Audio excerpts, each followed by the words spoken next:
Bonsoir à tous. Au sommaire de notre journal, des échos du Salon du Livre de Jaune, où plusieurs auteurs agetmosiens étaient présents, des images du spectacle organisé par le Rotary Club, du basket. Pour commencer, nous recevons M. Ternus qui nous parle de la première soirée théâtre organisée par l'association Chalosse-Tursan en Seine. Bonsoir. Bonsoir Marie-Hélène. Alors, c'est maintenant une association qui organise les soirées théâtre ? Oui, depuis le 1er avril, pratiquement, nous avons créé une association qui est une sortie de l'Office de tourisme d'Agetmo, qui avant organisait des animations culturelles sur l'ensemble d'un ancien territoire d'HCU. Mais depuis le 1er janvier 2017, ces activités culturelles et animations dans les villages ne font plus partie des compétences des offices de tourisme. Donc nous, comme on était une association de 1901 et qu'on avait beaucoup de demandes, on a continué on a quelques membres, on a décidé de ne pas arrêter cette aventure et on a relancé. Donc c'est pour ça qu'on a choisi un nom, Chalosse-Tursan en Seine. Et puis donc le siège est à Agetmo et on démarre une saison en espérant qu'on ait le même public qui a toujours soutenu l'Office du tourisme pendant des années et des années à nos soirées théâtre. Et la première a lieu vendredi 13 à la Bastide. Donc vendredi 13, espérons que ça va vous porter chance. Et on a choisi la date exprès. Alors, quelle troupe va venir à la Bastide ? Alors c'est les Histrionnettes de Rion-des-Landes qui sont déjà venus à Agetmo parce que maintenant même les troupes ils sont demandeurs. Quand ils ont fait une soirée, ils essayent déjà d'avoir la date pour l'année d'après. Et donc c'est à la Bastide à 20h30. Ils vont jouer 2 pièces, c'est ça ? 2 pièces. Ils vont jouer déjà Toc Toc de Laurent Baffy, que tout le monde connaît, c'est pas mélancolique, c'est assez drôle. C'est une pièce donc, qui dure autour d'une heure et quart. Il y a environ 5 ou 6 comédiens, parce qu'il y a des comédiens sur scène qui sont souvent là. L'action, ça se passe dans une salle d'attente d'un médecin qui est spécialisé dans les TOC. Donc il a un peu de retard parce qu'il a raté son avion, donc c'est un peu les patients éventuels qui se testent entre eux, quoi, voilà. Donc c'est pas triste du tout. Et la deuxième pièce, c'est tout un programme aussi. Et la deuxième pièce, c'est une petite pièce d'1 quart d'heure environ. Il y a 2 personnages, c'est beau-frère qui refuse de dire bravo à sa belle-sœur qui vient de faire une première au théâtre. Donc voilà, c'est pas triste non plus. D'accord, très bien. Belle soirée en perspective. Du coup, alors, à quel tarif va être proposé cette soirée ? Alors le tarif, on a gardé les mêmes tarifs que quand c'était l'ancienne association. Donc 10 € la séance, gratuit pour les moins de 12 ans jusqu'à 12 ans. Et aussi, il y a le forfait à 60 € pour les 8 représentations. On a déjà tout le calendrier qui est prêt pour la saison complète. Alors la saison complète, du coup, la prochaine soirée théâtre, ce sera au mois de novembre. Au mois de novembre. Vous reviendrez à ce moment-là pour nous en parler. Ça sera un plaisir de venir vous parler de la séance du mois de novembre. Merci beaucoup. Merci à vous. Dimanche après-midi, le Rotary Saint-Sevé à Agetmo organisait un concert avec Fabien Boeuf et Michel Etcheverry au bénéfice de l'association de lutte contre les maladies lysosomales. Un chèque de 3 453 € a été remis à l'issue du spectacle. À ce propos, nous lançons un appel à tous ceux qui ont pris des photos de la remise du chèque. Nous leur serions reconnaissants de les envoyer à l'adresse mail qui s'affiche sur l'écran. Les ardoises effacées, la journée s'enlienne, jeune âme. Partout je plantes plus ou moins voraces, à prendre l'assaut des cœurs. Comment ça se fait ? Ça m'arrive à moi, oui, d'accord. Beaucoup de talent, beaucoup de gentillesse et de chicou. Un bravo à Fabien. Nous n'irons plus cueillir les cerises, les cerises. Nous n'irons plus cueillir les cerises d'Issassou. Messieurs et chers publics, tout d'abord bonjour. Alors au nom du Rotary Saint-Sevé Agetmo, de l'association VML et de tous les bénévoles, la première chose à vous dire, c'est un très grand merci. Merci pour votre présence nombreuse. Comme vous l'a dit Fabien, nous sommes aujourd'hui pas loin de 400, c'est fantastique. Merci. Chanson pour mes amis, chanson pour mes amours, qui partagent ma vie de la frontière jusqu'à la bourre.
Au pays s'appelle Oustarelli, j'ai dans le sang une pointe d'accent. On ne peut pas relier sa patrie un peu longtemps d'une pointe d'accent. On oublie les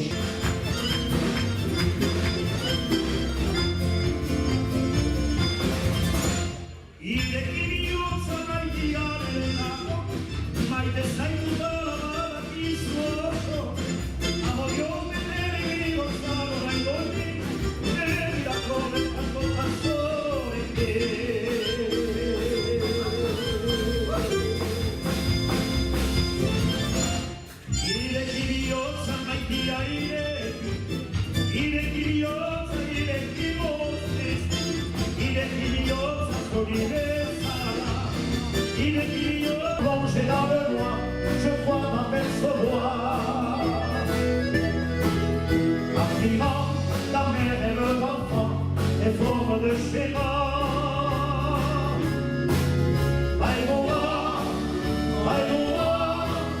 Montagne de chez moi, dans mon cœur. Yossi maile con la cari, a te canele la bonami.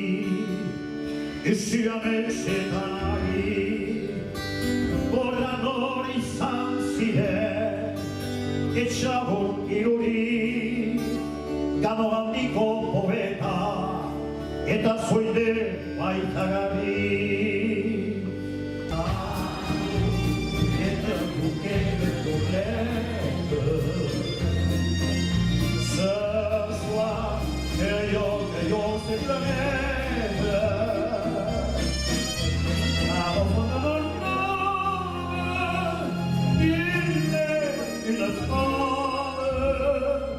C'est moi qui se rapproche au penseur.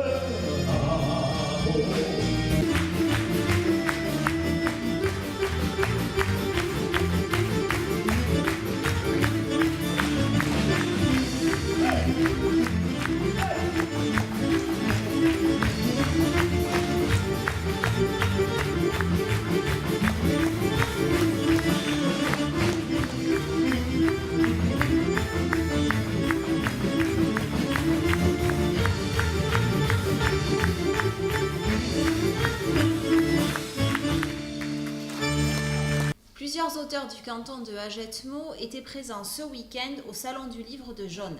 Nous les avons rencontrés. Eh bien, écoutez, depuis que je suis à Hagetmau et que le Salon de Jaune existe, je suis venu en 2003. C'est l'époque où j'ai commencé à écrire ma première monographie, oui, sur Arboucave. Alors, la monographie, c'est un document qui retrace l'histoire du village, depuis, bien sûr, au travers des archives, depuis, bien sûr, toutes les questions d'archives. J'ai dû faire 16 ou 17 villages jusqu'à présent. Voilà. Et j'attaque un village qui est très intéressant, c'est Urgons, qui est un village où il y a énormément d'archives. Contrairement aux autres villages où, malgré tout, il a fallu travailler beaucoup pour sortir un livre. Oui, en principe, j'écris un livre par an et je dois passer beaucoup d'heures pour tout vérifier, tout écrire, etc. Parce que pour produire un livre pas cher, on est obligé de faire beaucoup de choses. Et donc d'arriver chez l'éditeur avec un CD qui est déjà terminé, avec la couverture également de réaliser. L'imprimeur ne fait que son travail d'imprimerie. Oui, alors dans tous les livres que j'ai faits, bien sûr, dans chaque village, il y a eu un voire deux seigneurs locaux. Et ces seigneurs locaux n'ont jamais eu leur blason de fait au propre, avec couleur, etc. J'ai donc pu réaliser aux alentours d'une vingtaine de blasons qui seront reproduits dans le livre d'Urgons, puisque Urgons était un petit peu un chef-lieu de tous ces petits villages. Ah oui, ben, vous savez, quand on a pris une mauvaise habitude, bien, on la conserve jusqu'au bout. Et donc, bien, l'année prochaine, je pense pour le mois de mars, sortir le livre là sur Urgons. Mais il y a également le long du Gavas encore beaucoup de patelins que je n'ai pas fait, entre autres Filondens. Pour certains villages comme la Cagente, j'ai réalisé, ou Arboucave, j'ai réalisé les tomes 1 et 2. Bonjour Madame Bonnefemme, vous êtes une habituée des plateaux de Canal à Champ, vous avez déjà vu. Vous êtes à Jaune, c'est la première fois ? Si, bonjour, oui, c'est la première fois que je viens à Jaune. Ben, c'est le moment de venir puisqu'il s'agit, le thème du salon, c'est le jeu. Donc le jeu, c'est savoureux déjà comme idée et c'est savoureux de se plonger dans différentes idées de littérature, de formes littéraires, de se mélanger à toutes sortes d'auteurs, de partager, de s'amuser. Donc voilà, c'est s'amuser. Est-ce que vous liez des contacts avec des collègues à vous, avec des imprimeurs, des éditeurs ? Bien sûr, c'est au travers des salons justement que l'on peut rencontrer des éditeurs, des auteurs. J'ai rencontré tous les auteurs que j'avais rencontrés au salon d'Agenmont. C'était fort sympathique, nous avons déjeuné ensemble, nous avons discuté sur nos projets, sur ce qu'ils avaient déjà écrit, sur ce que j'ai lu, sur ce qu'ils n'ont pas lu. Ces échanges sont très fructueux, bien sûr. Sur le contact avec le public. Le contact avec le public, pour l'instant, je n'ai pas de nombreux fans, mais ça viendra, je ne désespère pas, parce que comme je ne suis pas vraiment toujours habitant à Doisy ou dans la région, c'est à moi de faire les premiers pas, d'aller faire les gens. Mais la communication, ce n'est pas trop mon fort, faut dire. Donc je communique en écrivant, voilà. Et je remercie mes lecteurs qui, par contre, reviennent vers moi, hein, c'est sûr. Et merci à eux, vraiment. C'est grâce à eux que je continue d'ailleurs. Alors bonjour Alain Lamaison, vous êtes un membre éminent du monde littéraire agenmotien. Depuis combien de temps vous écrivez ? Alors oui, j'écris depuis très longtemps, puisque mon premier salon du livre c'était Jaune et en 97. Donc ça fait 20 ans que je viens à Jaune. Ça fait donc, j'avais commencé à écrire un peu avant, avec mon premier titre. Et voilà, donc aujourd'hui je suis venu présenter le dernier, La Dame de Chalosse, qui se passe, comme beaucoup de gens le savent, à côté d'Agenmont. Livre dans lequel j'ai voulu rendre un hommage à mon grand-père qui était un poilu de Verdun, et que j'ai commencé en parlant d'une dame qui était la gouvernante de Pascal Duprat. Enfin, moi j'en ai fait la gouvernante de Pascal Duprat. J'ai créé cette personne, je l'ai habillée, je l'ai mariée, je l'ai fait avoir des enfants, etc., etc. Et quand j'ai fini mon livre, j'ai appris qu'elle avait existé, que c'était sa petite fille était encore en vie à Agenmont, donc je l'ai rencontrée. Elle m'a confirmé ce que j'avais écrit, donc ça veut dire qu'il y avait quelque chose de particulier à cette histoire. Donc cette personne, je la connaissais, mais je n'avais jamais fait le rapprochement entre elle et le personnage que j'avais voulu créer. Et donc, petite coïncidence très heureuse et très importante pour moi et peut-être aussi pour les gens qui sont intéressés au passé d'Agenmont. Bien entendu, Une Dame de Chalosse, c'est le tome 1. Je pense que le tome 2 doit être en préparation. Le tome 2, en fait, il est déjà écrit, mais il ne sortira que bientôt, parce que mon éditeur, qui sont les éditions Gascogne à Orthès, veut laisser vivre un peu le premier avant de faire apparaître le second. Le second qui portera, donc, celui-là, le premier était autour de la guerre de 14, le second sera autour de la guerre de 39-45, avec le passé agenmontien, avec la ligne de démarcation, ça tournera autour de la ligne de démarcation. Et là aussi, il y a du vécu raconté, il y a pas moi le vécu, mais des gens qui ont vécu cette période, qui m'en ont parlé, raconté. Et donc, les gens contemporains, les gens d'aujourd'hui, beaucoup vont s'y retrouver, peut-être s'y reconnaître, mais dans le bon esprit, c'est pas un règlement de compte du tout, hein, ça n'a rien à voir. C'est un peu, c'est aussi un roman, c'est pas un récit ni une histoire très précise de ce qui s'est passé. L'inspiration a été la ligne de démarcation. Bonjour Gérald, donc tu es présent à Jaune cette année, est-ce que tu viens tout le temps ? Je viens à Jaune depuis que j'ai publié mes livres, ça veut dire donc voilà 3 ans, et ça fait 3 ans que je viens au Salon de Jaune, un magnifique salon avec le beau temps garanti, chaque année il fait très beau. C'est vrai que cette Bastide représente quand même pas mal sur notre territoire, voilà un très bel accueil, donc pourquoi ne pas revenir à Jaune ? Est-ce que tu as d'habitude des salons de ce type ? Ah oui, je fais beaucoup de salons au cours des années, donc je me déplace régulièrement dans le Grand Sud-Ouest, voire en Occitanie. Donc je vais dire 2 fois par mois, j'ai rendez-vous avec un salon. Dernièrement, j'étais donc à Bagnères de Bigorre, bientôt je serai à Foix, et ensuite on verra en 2018. Lors de ton périple, tu es passé par Jaune ? Alors non, je ne suis pas passé par Jaune.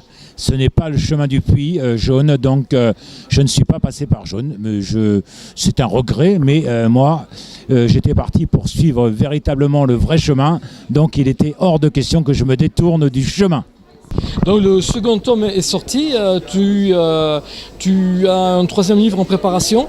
Alors, en préparation, c'est pas le mot qui est adapté. Je dirais qu'il y a un 3e livre en gestation. Voilà, qui n'aura absolument rien à voir avec le chemin de Saint-Jacques. Alors, si on doit parler du 3e livre qui est en gestation, je pourrais seulement dire que l'histoire démarrera le 6 juin 1944. Ça veut dire le jour du débarquement. Il se trouve que nous avons fait des recherches assez approfondies dans la mesure où je suis né de père inconnu. Les résultats ont été à une hauteur inespérée. Donc je vais raconter cette merveilleuse histoire. Écoute, on reste donc dans l'attente. Une dernière question, quand est-ce que tu repars pour un second Camino? Alors, c'est pas l'envie qui m'en manque. Alors, il faut que je fasse un choix. Soit je repars pour 2 mois et quelques semaines, soit je continue à consacrer ma vie au livre. Imagine dans quelle situation je suis. Puisque les livres, c'est devenu un peu ma vie aussi, quelque part. Et le Camino, je ne peux pas m'en passer. Donc, il va bien falloir que je choisisse un moment ou un autre. Bonjour Président, écoute, on entend avec toi ce panorama des écrivains locaux agenmoussiens présents à Jaune. Depuis quand est-ce que tu viens ici? Bon, d'abord, je voudrais dire que écrivain, c'est peut-être un peu beaucoup. On va se contenter d'auteur. Écrivain, c'est à partir de 10 000 livres vendus par an. Bon, là, on va dire auteur. Jaune, je crois que ça doit faire 5-6 ans que je viens, oui, tous les ans. Cette année, chance, il fait beau. Comment ça se passe avec le public? Bon, alors, avec le public, ça se passe très bien parce que, bon, j'ai la chance d'être connu de par mon boulot, donc je retrouve d'anciens élèves ou des parents d'élèves qui passent par là, qui s'intéressent à ce que je fais. Donc c'est vrai que pour moi, le Salon de Jaune, ça marche assez bien. Et pas plus tard que tout à l'heure, il y a quelqu'un qui avait lu mon premier bouquin, qui est venu chercher les 2 suivants, ce qui est un gage de qualité. Non, enfin, sincèrement, c'est vrai que ça marche bien à Jaune. Je pense que la poule au pot du dimanche y est pour beaucoup. Tu en fais beaucoup d'autres ? En fait, je pense qu'avec Françoise là, qui traduit mes bouquins, parce qu'on a la version espagnole de tous mes romans, on doit en faire une dizaine par an. étalés sur toute l'année, parce qu'il y a celui de Navarinx qui commence en janvier, il y a Hossegor en juillet, on est ici en octobre, voilà, c'est plus, enfin il y en a à Jetmo aussi, il y a celui d'Agetmo qui sera le 18 avril cette année, donc ça s'étale un peu sur toute l'année, on se balade, c'est agréable, on rencontre les clients potentiels, on discute, ceux qui aiment bien l'Espagne s'arrêtent, on parle des romans espagnols, des auteurs espagnols, de la situation politique, on parle un peu de tout, et donc c'est toujours très sympa. Ton actualité, c'est quoi aujourd'hui? Alors, mon actualité, je vais sortir d'ici Noël un deuxième roman jeune, puisqu'il y en avait un l'année dernière, qui s'appelle Ariane prend le large, et qui sera traduit lui en espagnol aussi, qui a déjà été traduit d'ailleurs. Et je suis en train de terminer, là je suis dans les 2 derniers chapitres de mon 6e roman policier avec mes 2 personnages fétiches, Bernard et Pilar. Et voilà, donc un nouveau roman policier qui, j'espère, sortira début 2018. Pour le salon d'Agetmo, espérons. Décidément, Agetmo compte beaucoup d'entreprises de grand talent. Cette semaine, les établissements Escriba nous ont fait découvrir une facette de leur savoir-faire, la réalisation d'un food truck sur base Chevrolet. Le camion sera exposé ce week-end sur leur stand à l'occasion de la fête de la chaise. Bonjour, nous sommes au sein des établissements Escriba à Agenmo pour cette magnifique réalisation. Donc on voudrait avoir quelques petits renseignements. Alors le heureux propriétaire, c'est vous je crois. Comment vous est venue l'idée de faire équiper ce véhicule et où l'avez-vous trouvé d'abord? Alors où je l'ai trouvé, c'est tout simple. J'ai mon garagiste à qui j'ai demandé des renseignements. Je lui ai dit voilà, j'ai besoin de trouver ce type de véhicule parce que pour moi un food truck c'est ce type de véhicule et pas d'autre. Donc je me suis renseigné, on m'a envoyé sur Risque, la Rétro Garage, qui est un spécialiste de véhicules américains qui les importe. Et donc voilà, donc il s'est occupé de toutes les démarches, il l'a fait venir. Et voilà, et après ensuite, il fallait que je trouve la société adéquate qui puisse réaliser ce beau projet. Et voilà, je l'ai trouvé, j'ai eu la chance de les trouver. Ouais. Voilà. Alors Jean-Luc, vous êtes intéressé à ce projet, comment ça a démarré? Par l'association de Bruno, et puis le fait qu'on est déjà équipé de bus anglais en food truck l'an dernier, que Eric, mon collègue, se soit investi sur ces projets-là l'an dernier, que je sais qu'il aime beaucoup ça, et que donc c'est intéressant de pouvoir proposer quelque chose quand on sait à qui on va le donner, qui est-ce qui va faire le travail et le soin qu'il va y apporter. Et c'est ce qui s'est passé. Donc c'est pour ça qu'on a pu proposer à Bruno un aménagement qui soit en adéquation avec ce qu'il voulait et qui ressemble le plus possible à son besoin final. Et ensuite le rendre, le dessiner, mais au final pouvoir avoir des échanges quasiment journaliers entre Bruno et Eric pour faire des évolutions, parce qu'on ne peut pas tout dessiner, on ne peut pas tout penser au niveau du projet, et il y a des choses qu'il faut améliorer et concevoir un petit peu ou définir au fur et à mesure de l'avancement, et d'où la très grande importance des échanges qu'ils ont pu avoir, l'échange entre le client et le réalisateur. Voilà. Mais comment ça se décide ça? Vous avez d'abord fait des plans sur informatique?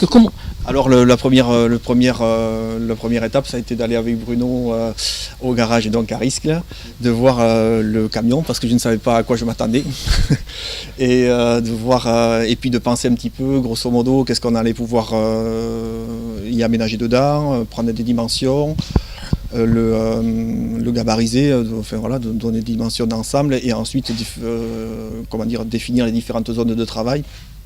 Puisque bien que ce soit un camion, on a quand même zoné les zones les postes de travail de sorte qu'on ne fasse pas n'importe quoi, n'importe où dans le camion et qu'il y a une certaine logique. Voilà. Alors donc Eric, c'est toi qui as amené le chantier. Tu avais déjà commencé avec un camion équipé en cuisine. Ouais, un bus anglais l'année dernière. Donc le bus anglais était totalement nu, et pour lequel il a fallu réaménager une cuisine complète en premier, enfin au bas, et en fait il a fallu équiper aussi en salle 2 restaurants en haut, c'est-à-dire inverser les sièges et mettre des tables et ainsi de suite. Rick, évidemment, sur ce projet-là, tu as travaillé beaucoup plus esthétique. Alors ce projet-là, effectivement, il est plus esthétique que le projet de l'année dernière, car celui-là, il faut refaire les pare-chocs. Ensuite, il y a l'aménagement près du poste de conduite aussi, c'est-à-dire changer des sièges. Voilà. Donc tout un tas après de petites choses pour rendre le camion présentable à la clientèle. Alors, quand tu arrives le matin au travail, tu t'éclates ou pas? Oui, alors ça va faire quand même plusieurs semaines que je m'éclate sur des projets comme ceci. Voilà, donc c'est des projets pour lesquels moi je m'investis énormément. Tu es prêt à repartir sur un prochain projet? S'il y en a d'autres dans le futur, oui. Ce que j'avais dit à mon collègue Jean-Luc Vincent, ne pas hésiter effectivement à partir sur ce type de projet. Le message est passé. Samedi matin, la MSA Sud-Aquitaine et Génération Mouvement ont organisé une réunion d'information sur les maladies cardiovasculaires. Peu de participants, malgré un sujet très préoccupant. Donc, comme on vous l'a dit, le sujet ce sont les maladies cardiovasculaires, essentiellement la prévention, connaître les facteurs de risque et comment agir au quotidien pour diminuer le risque de ces maladies qui sont extrêmement fréquentes. Passe plus. Là, la conséquence, c'est quoi? Au niveau du cœur, c'est l'infarctus. Il y en a 120 000 à peu près chaque année en France. 120 000. 40 000 décès chaque année à cause de ça. Et puis au niveau du cerveau, c'est l'accident vasculaire cérébral. Il y en a encore un peu plus que d'infarctus. Et puis on peut soit en guérir complètement, soit avoir des séquelles catastrophiques. On peut avoir une hémiplégie, tout un côté paralysé, et puis ça peut ne pas revenir du tout, la mobilité. Donc des séquelles énormes, éventuellement.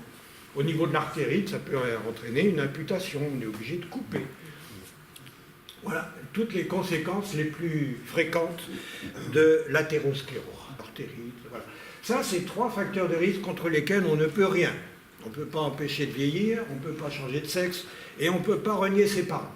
Alors la sédentarité pour nous, pour la plupart des médecins et des institutions de santé, c'est par définition moins de 30 minutes d'activité physique d'endurance quotidienne, à la taille au carré, mais le plus simple, c'est le tour de taille. Le tour de taille qu'on mesure ici au niveau de l'ombilic et au-dessus des crêtes iliaques. Voilà. Sans rentrer le ventre, sans expirer.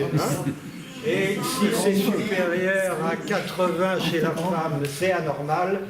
Et chez l'homme, 94. 140 pour la systolique, la maximale, et 90 pour la minimale. Voilà. Imaginons quelqu'un qui aurait tous ces facteurs de risque-là, c'est sûr qu'à 30 ans, il fait un infarctus ou un accident vasculaire cérébral, ou même avant. Bon, en général, on n'a pas tous ces facteurs-là. On en a quelques-uns, mais plus on en a, et plus le risque augmente. 3 recettes majeures. 1, on ne fume pas. 2, on marche tous les jours au moins 30 minutes, ou on fait autre chose, du vélo, de la natation. Bon. Et 3, on a une alimentation équilibrée. Alors, on a dit que les maladies cardiovasculaires étaient plus fréquentes chez l'homme que chez la femme. Il y a une évolution qui se passe actuellement, depuis plusieurs années. C'est que la tendance, ça s'inverse un petit peu. C'est considéré même comme une urgence épidémiologique par la Fédération française de cardio, qui titre ses interventions souvent par les femmes grandes oubliées de la prévention.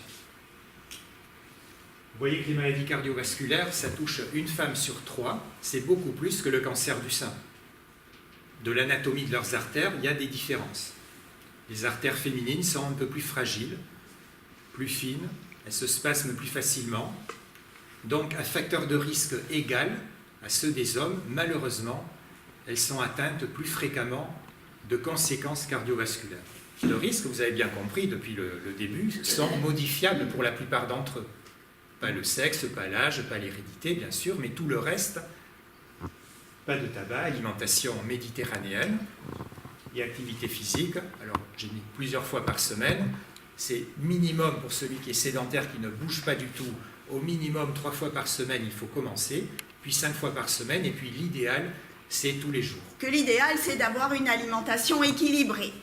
Alors j'ai entendu pas manger. Surtout pas. N'arrêtez pas de manger.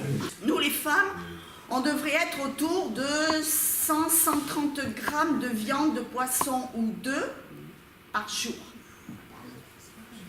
Les hommes, autour de 150 grammes de viande, poisson ou œufs par jour. Privilégié. Donc, qu'est-ce qu'on va introduire à la place? Ben, on va aller chercher les morceaux maigres, en fait. Donc, on peut très bien aller sur la bavette, l'onglet, le faux filet, le filet mignon, mais également les volailles comme la dinde, le poulet, le veau, le gibier, qui est très maigre, le gibier, le lapin. Tout ça, eh bien, vous pouvez l'introduire plusieurs fois par semaine en essayant d'éviter le jus dans les pâtes. Oh là là, le meilleur. Mais je savais que ça allait se coincer là. Aïe, aïe, aïe. Alors, si on peut aussi, parce que ça tombe pas tout seul, écarter la peau du poulet. Aïe, aïe, aïe. Basket. En championnat de National 2, la SCH recevait samedi Dax Gamard, l'une des grosses équipes de la poule pour le deuxième derby de la saison.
Grosse déception quand même là.